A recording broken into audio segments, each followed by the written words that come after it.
Your Excellency, karibu sana kwa Linda, Christine, Diana, Oweru, James,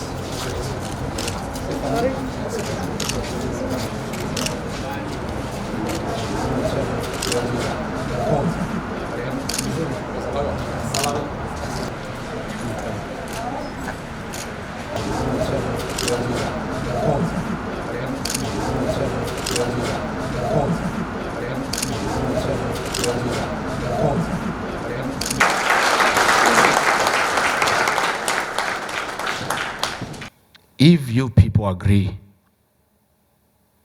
with a good framework to save money at home, that is the money the government can borrow for development at an interest instead of going to China.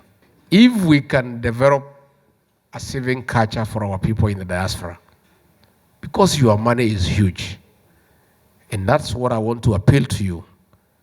When the PS and our team works on that framework, please come in. We have a responsible government, and there is no responsible government that can let anybody lose your savings.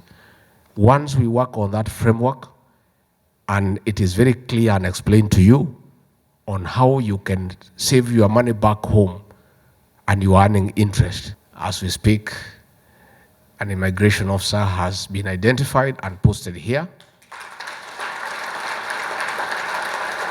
And shortly after the processing is done, his papers are done, his accreditation is done, shortly in another 2 to 3 weeks, you will have a permanent immigration officer here in the High Commission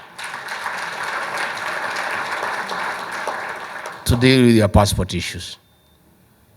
You came here in thousands, and you have made a difference to this country. And the people of this great country adore you, and they respect you for your professionalism and hard work.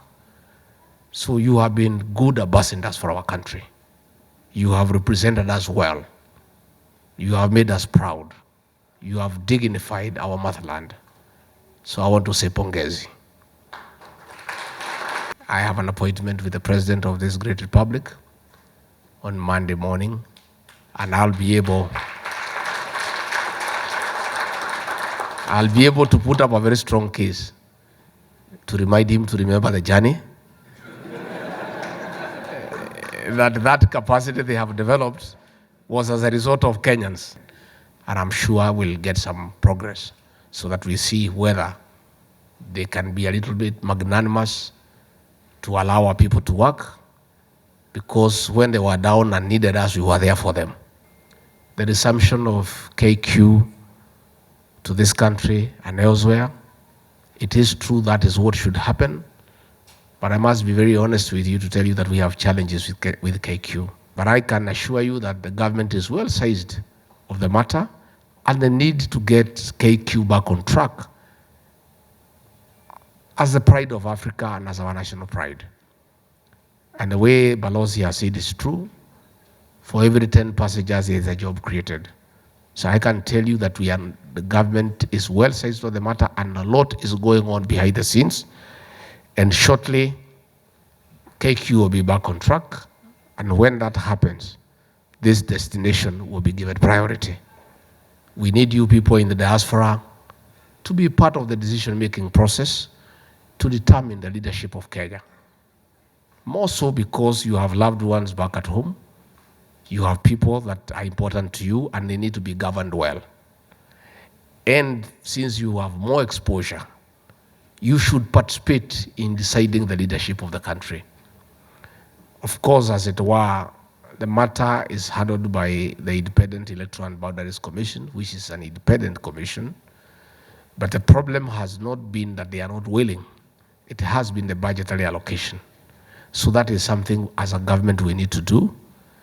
Ask them to map the whole world, and as a government allocate sufficient funds to enable them register voters across the world and create polling stations within the country so that people can exercise their voting right and they can participate in the democratic process. The government wants to create an investment forum guaranteed by government for the people in diaspora. How you can invest back home in a safe manner and your savings are safe. We'll be mapping out credible